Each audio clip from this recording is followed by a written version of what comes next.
약사회 집행부는 지난달 21일 약사법 개정안의 국회 상정이 무산되자마자 다음날 복지부와의 전향적 협의 내용을 발표했습니다.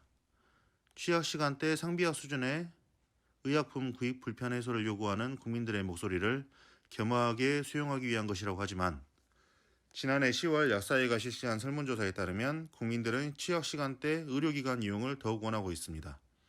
따라서 전향적 협의는 의료 공백에 대한 근본적 대안이 되지 못한다는 것은 누구나 알고 있습니다. 그러나 약사회 회원 누구도 집행부의 전향적 합의에 대한 진정한 이유를 듣지 못했습니다. 복지부와의 밀실 협의가 있었기 때문일 것입니다. 약준모는 집행부와 복지부 간의 밀실 협의에 강하게 분노하며 이에 항의하기 위해 회장실을 점거하게 됐습니다. 집행부는 복지부와의 모든 협의를 중단하고 약사법 개정안 반대를 위해 강경 투쟁 모드로 돌입해야 합니다. 회원들의 의견이 반영되지 않은 협의가 무슨 의미가 있겠습니까? 회원들은 오는 2월 국회에서 논의될 약사법 개정안을 막아내는 강한 집행부를 원하고 있습니다. KBS인가에서 무슨 토론을 했어요. 근데 이제 박인춘 회장이 그 당시 부회장인가 그랬어요. 네. 나오고 강원대 교수님이 나왔어요. 약사회 측에서. 그때 이제 약사회 대표로 나온 측에서 한 얘기가 내용이 전혀 없어요. 그러니까 왜 약이 숲으로 나가면 안 되는지 뭔가 설득을 시키려면 이건 이제 국민과 정부를 설득시키려면은 그 이유를 데이터로 설명해 줘야 되거든요. 이론적인 걸. 약사로서 또 창피하다는 생각이 내가 들었어요.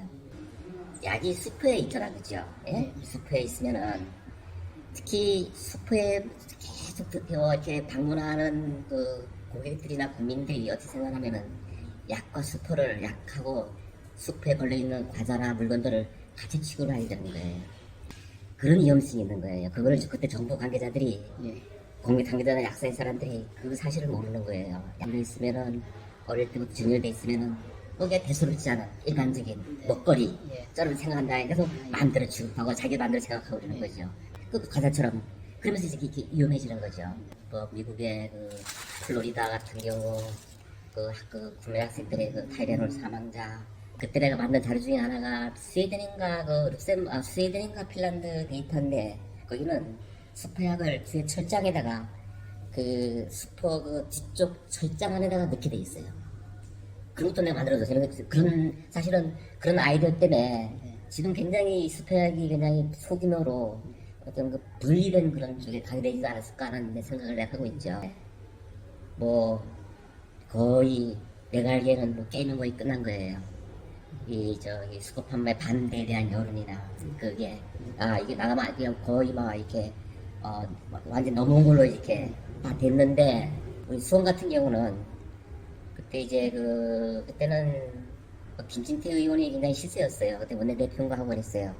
내가 직접 우리 김영호 회장하고 나하고 직접 가가지고 막 PT 됐어요. 그래서 설명 다 말했어요. 이래 선택하면 안 됩니다. 그래서 저희 데이터를 보면은 뭐 거의 동감하게 돼 있어요. 이거는 나가면 안 되는구나. 거의 뭐 완전히 더 이상 뭐 게임이 안 될 정도로 완전히 이게 넘어갔죠.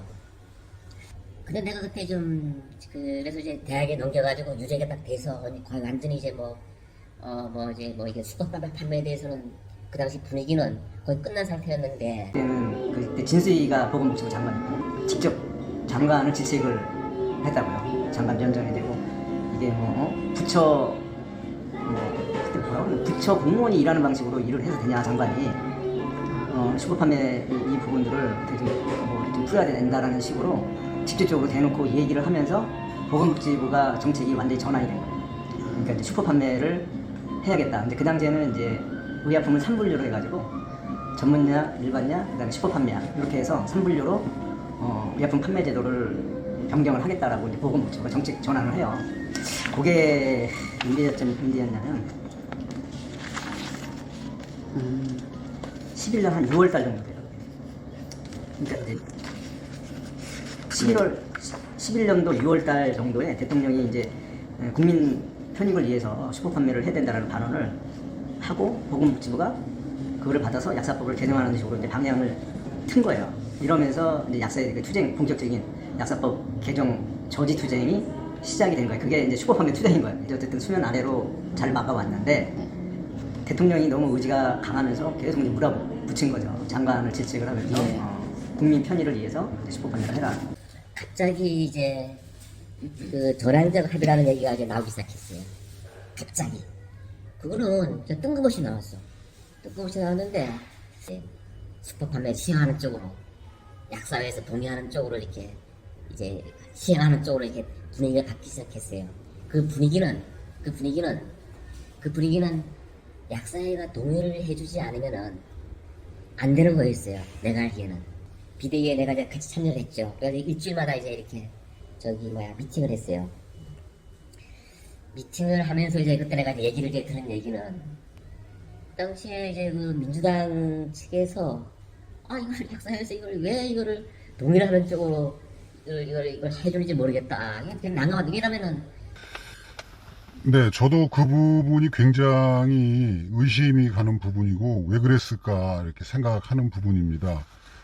그 전날 11월 21일 날 분명히 그 민주당 그 법안 소위의 그 간사였던 주승용 의원님한테도 저는 이 법안이 통과되지 않는다, 심사를 안 하기로 했다라고 해서 법안 통과가 안 되는 걸로 돼 있었고, 그래서 저희는 투쟁에서 승리했다 라고 이렇게 생각을 했었습니다.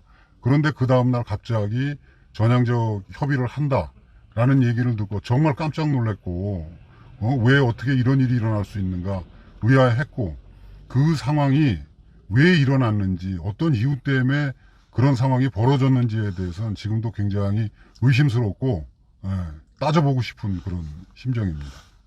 물론 상황이 양분되었다고 하는 거는 이렇게 상황으로 보면 양분은 되었지만 대다수의 의약품이 슈퍼로 나간다는 부분에 대해서 대다수의 회원이 그 반대를 하고 있었기 때문에 그 반대를 하는 대다수의 회원들의 허탈함, 그리고 일부 소수의 전향적 협의를 추진했던 일부 소수 간의 굉장한 반목, 그리고 심지어는 적대감, 이런 것들이 굉장히 팽배해가지고 있었습니다. 그냥 내가 느낀 거는 투쟁위원회 만들어가지고 미끼 던져놓은 거라고 생각해요. 시간 끄는 거, 시선을 돌려놓는 거. 자기들끼리는 이제 협의 절차를 계속 진행을 하고 있었고, 근데 이 투쟁위원회는 분들이 각 지역에서 이렇게 산발적으로 하는 게 너무 강했던 거죠. 그 협의 절차가 계속 드레이브레이크를 걸리는 거에 있어서의 고심을 했겠지. 이거는 카더라고 이제 음모론이긴 하지만 그렇게 생각해요. 투쟁이가 되게 무력한 모습을 많이 보였어요. 실제로 회의를 아침 9시부터 밤 9시까지 하는데 나온 결론이 하나도 없어. 왜 이 회의를 왜 하는지 모르겠어요.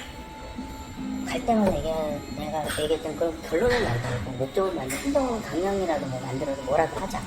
대한학생들보다 회원들 행동을 만들고 안 되면 리서치라도 하자. 리서치 하자고 해가지고 했던 거 지지부진하다가 그 끝날 때쯤 나오고 그렇게 오래 걸리는 일은 아니거든요. 그렇게 했어요. 지금 봤을 때는 뭐 하는지 모르겠어요. 아무것도 안 하고. 그때는 이제 세계 약사에 대해서 협박성 발언을 많이 했다고 그러더라고요. 한번 약사회를 뒤집어 놓겠다. 왜냐면 이제 뒤집을 수 있는 건수가 많이 있었거든요. 기억나는 걸로는 청구 불일치 문제라든가 선택분호 추진하겠다는 문제라든가 여러 가지 얘기들을 가지고 협박을 기회원들은 이제 니도 도와줄게 이렇게 하면서 실무선에서는 빨리 이걸로 못 막으니까 빨리 대안을 마련을 해라는 식으로 압박을 또 왔던 국회에서도 내가 볼 때는 그게 정확하지 않았습니다. 그러니까 국회에서의 메시지는 상층부 국회의원들은 유화 제스처를 취하는 반면에 그 밑에 그 보좌진들, 실무진들은 약사의 압박성 메시지를 준 거, 이런 부분들이 진짜 실상이지 않았는가 하는 생각이 들어요. 그래서 이제 다양한 채널에서 이제 압박이나 어떤 회유가 좀 들어왔던 부분들이 좀 있었던 것 같고, 이런 것들이 다 뭉뚱그려져서 이렇게 이제 그 정책 방향이 전환이 된 것도 있고, 그 다음에 이제 그거에 대한 앞날에 대한 어떤 그 전략적인 판단도 작용을 했으리라고 생각을 해요. 그러니까 이제 이게 계속 끌고 갔을 때 진짜 계속 나올 수가 있을 것인가, 아니면은 전국에는 못 막아서 산불류가 돼버리면은 약사사이가 더 큰 피해를 입는 거니 이 정도 선에서 타협을 해서 막자라는 어떤 그 현실적인 대안을 그러니까 어떻게 보면 복지부 이중대 같은 그런 느낌. 그런 느낌의 대관을 해왔죠. 그러니까 어떻게 보면 이 복지부가 사실은 다른 어떤 경제부처나 병실련이라는 시민단체로부터 계속 공격을 받고 있는 거예요. 사실은 약을 내놔라. 그런데 복지부가 지켜줄 거라고 생각하고 복지부에 너무 매달리고 있었던 모양. 그런 모양이죠. 지금도 보면 약배달도 그렇잖아요. 약배달도 사실은 더 약배달을 갖다가 강력하게 요구하는 쪽은 경제 쪽이잖아요. 경제계 쪽. 그리고 그 경제부처. 그런데 약배달을 복지부가 막아줄 것이다? 제가 보기엔 안 그래요. 지금 옛날 그 약국의 판매랑 상황이 똑같아요. 상황이 똑같은데 대응도 대응은 옛날하고 똑같아요. 그러면 안 되네요. 안 되는 거예요. 저는 이제 전략의 문제라고 생각을 합니다. 실제로 뭐 정부에서 그때 강하게 요구를 했던 것도 알고 이제 많은 부분에서 이제 뭐 집행부 선에서는 아까도 말씀드렸지만 어려웠던 거에 대해서는 이해를 하는데 이거는 이제 그거 오히려 이제 그 반대를 갖다가 기회로 삼아서 시간을 벌 수 있는 저는 찬스였다고 생각을 합니다. 그러니까 이렇게 이제 반대가 막 심하고 뭐 회원들의 반발이 심하기 때문에 회원들을 설득할 시간이 필요하다. 그렇게 이제 몇 달을 갖다가 조금 우리에게, 그러니까 뭐 당신들의 의견은 알지만은 우리에게 조금 시간 달라서 회원들을 설득해서 조금 방향에 대해서 섬에 대해서 좋은 방향으로 잡아보겠다 이렇게 해가지고 몇 달을 버텼으면은 제 생각에는 정권 말기 되고 선거철 오고 이러면서 또 유야무야 됐을 가능성도 제가 있다고 생각을 하거든요. 이렇게 그런 의미에서 봤을 때 이제 그 일반 약사들, 그러니까 이 상황에 대해서 반대를 하는 건 오히려 본인들에게 참 활용할 수 있는 무기가 될 수 있음에도 불구하고 그거를 이제 그냥 뭉개듯이 이제 사용을 하는 거에 대해서는 저는 전략의 문제라고 생각합니다. 만약 이제 이번에 만약에 마스크건도 마찬가지죠. 이제 일반 약사들의 이렇게 공로가 심하다. 그래서 실질적으로 이제 뭐 추후에 이제 당신네들이 이런 약국을 이용을 하거나 이제 약국에 뭔가 도움을 받아서 본인 이익을 할 때 이제 이런 식으로 나오면은 도움을 못 받게 되는 상황이 되면은 힘들지 않겠느냐.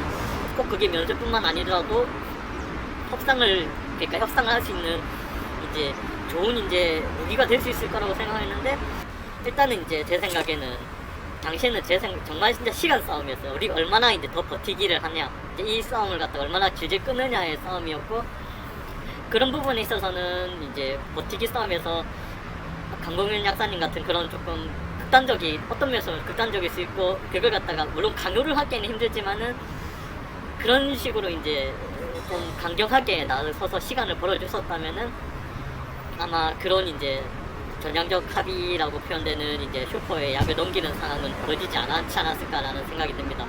어떤 방법으로 의사결정이 이렇게 됐는지 이거는 몰라. 근데 그 전날 밤에 결정이 된 거예요. 이게 누가 관여를 해서 왜 이렇게 했는지는 모르지만 아마 그 그룹에서 결정을 하지 않았나. 제가 볼 때는 김 회장 이 사람들에 대한 생각을 들어봐야 돼요. 내가 볼 때는 여기에서 결정을 했을 가능성이 높아요. 요 라인에서. 근데 이제 이 사람들이 이제 판단을 했을 때는 적극적으로 판단은 안 했겠죠. 왜냐면은 다 아우르는 위치에 있기 때문에 전체를 다 조망을 하고 그다음에 이제 앞으로 향후의 그 미래의 상황까지 염두에 두고 판단을 한 거기 때문에 이 사람들의 의견은 있을 거예요. 근데 이제 그 전향적인 협의를 결정을 한 그 연유에 대한 어떤 심층적인, 왜냐면 이제 역사의 기록으로 남기려면 이 사람들의 의견이 내가 볼 때는 중요하다고 생각합니다. 왜냐면 내가 이제 추측을 할 때는 이 그룹에서 의사결정이 되지 않았는가라는. 나도 이제 사실은 그 당시에 상근회의팀 회의를 하고 나서 야밤에 전화를 받고 사실은 협의 쪽으로 간다. 뜬금없는 전화를 받고 야밤에. 그리고 그 다음날 발표가 됐으니까 어떤 방법으로 의사결정이 이렇게 됐는지 이거는 몰라. 근데 그 전날 밤에 결정이 된 거예요. 이게 누가 관여를 해서 왜 이렇게 했는지는 모르지만 아마 그 그룹에서 결정을 하지 않았나 하는 생각이 들어요. 근데 이제 그 사람 얘기를 사실 이제 들어봐야지 이게 역사적인 객관적인 자료를 남기려면 왜 그 시점에 그 결정을 갑작스럽게 한 거예요. 그때 이제 경기도 비대위원들하고 부회장들이 대학을 밤 한 9시쯤인가 방문을 했어요. 씨가 그때 바깥으로 나왔어요. 미팅 중에 바깥으로 나왔는데 뭔가 막 이렇게 막 전을 막 하더라고요. 막 하는데 그때 내 예감은 뭐 언론사하고 얘기를 했더라 전화하는 것 같아요. 분명한 거는 아직 대학으로서는 결정된 게 없다. 대학으로서는 저런 사람들이 합의하지 않았다. 라고 이제 경기도 임원들이 나왔어요. 다음 계획을 어떻게 할 건지 서로 얘기한 다음에 집으로 돌아오는데 뉴스를 보니까 뉴스가 막 이렇게 나오기 시작하더라고요. 대학에서 합의해줬다고. 분명한 거는 그때 이제 8시, 9시, 10시쯤 그때 분명히 그랬어요. 그 임원들이 우리는 합의해준 적이 없다. 그럴 때 이제 내 느낌은 야 이게 완전히 그냥 정치판 있잖아, 그죠? 정치 아주 하류 수준의 정치인들하고 똑같구나. 그 경기도약 이제 비상대책위원회는 이제 그때 한 게 뭔지 아세요? 그때 한 게 뭐냐면은 근데 그걸 못 가게 하는 거. 그 대학 사람 이제 입장을 국회의원들이 듣게 돼 있는데 박유천 부산부장을 어떻게 못 가게 하느냐.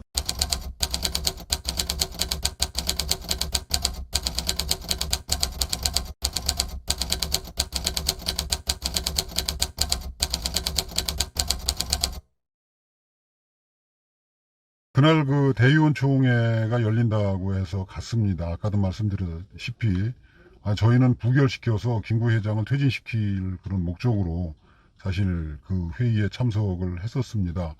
회의에 참석을 하고 나니까 의제들이 이렇게 보였고 회의가 시작되자 기자들을 모두 비공개하기 위해서 내보낸 걸로 다 이렇게 기억이 됩니다. 그런 상황에서 이제 안건이 슈퍼파매를 허용할 거냐 말 거냐 하는 안건이 올라왔는데 그 안건의 찬성 제안자로서 지금 현 후보가 찬성자 발언으로 나서서 그 PT를 몇 분 동안 쭉 이렇게 나가야 되는 이유에 대해서 PT를 했습니다. 그리고 나서 바로 한석원 의장이 표결에 들어가려고 시도를 했었는데 그때 이제 저를 비롯한 많은 투쟁을 하시는 분들이 나와서 한석원 회장한테 항의를 했습니다.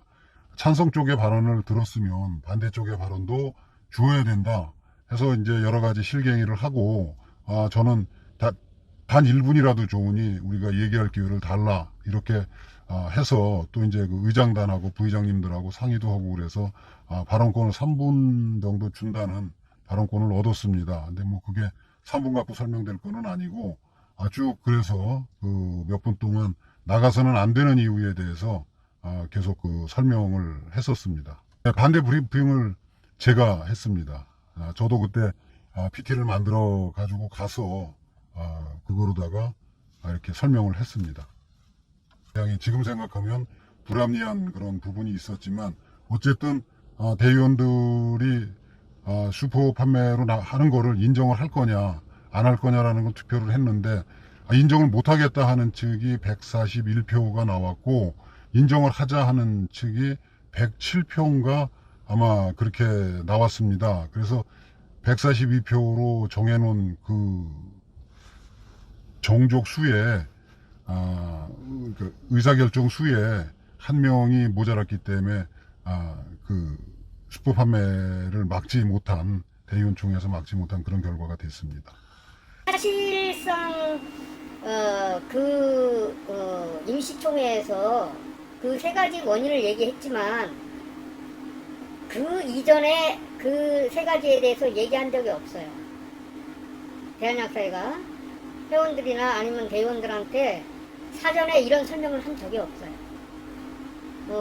그래서 우리는 혹시 뭐 대한약사회가 무슨 잘못을 내서 압수수색 당할까봐 두려워서 그러는 거 아닌가, 무슨 협박을 받은 거 아닌가 그런 생각까지도 했었어요. 근데 이제 대한약사회 대표로 나온 김대엽 씨의 그런 설명이 있었고, 뭐 제 기억이 지금 그렇게 세 가지인데 아마 맞을 거예요. 정확하게 뭐 지금 10년이 넘은 일이라서 100% 확실하다라고는 얘기 못하지만 18,000개 약국에 대한 행정처분 얘기는 그거는 확실해요. 그리고 최광훈 씨 쪽에서는 당시에 의약품의 안전성을 지켜야 되는 이유, 그리고 우리가 이제 그 약을 내줬을 때 단순히 약을 내주는 게 아니라 그 밑에 깔린 저희를 봐야 된다. 그러니까 이거는 의료 민영화 내지는 영리 재벌들의 어떤 그 돈벌이를 위한 이 공세지, 이거는 순수하게 국민의 편의를 위한 것이 아니다. 그거는 하나의 구실이고 실제 목적은 따로 있다라는 그런 논지로 발표를 했어요. 그래서 그래서 이제 투표를 했는데 반대가 141표, 찬성이 107표였어요. 그러니까 그런데 당시 한석원 의장이 과반이 넘어야 되는데 과반은 142표다라고 미리 선언을 하고 시작했어요, 회의를. 그런데 당시에 그 과반이라는 거는 미임장이라든지 현장에 없는 사람들까지 출동만 하고 돌아간 사람들 숫자까지 해서 과반이 142표가 된 거예요. 나중에 141대 107, 그러니까 247명이 투표를 한 거거든요.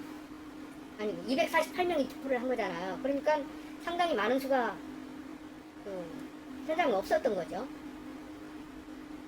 그래서 결국은 이제 어느 쪽도 142표에 도달하지 못했어요. 그러니까 이제 한석원 의장이 이 투표는 무효다라고 선언을 했어요. 그럼 두 번 이게 좀 이상한 그 포인트가 있는데, 하나는 전향적 협의 추인권에서 통과가 안 됐으니까 부결이 됐어야 되고, 그죠? 또 하나는 의장이 무효 선언을 했으면, 투표 무효 선언을 했으면 전향적 협의가 진행이 되면 안 되는 거였어요. 그런데 전향적 협의를 계속 진행을 합니다, 대한약사회.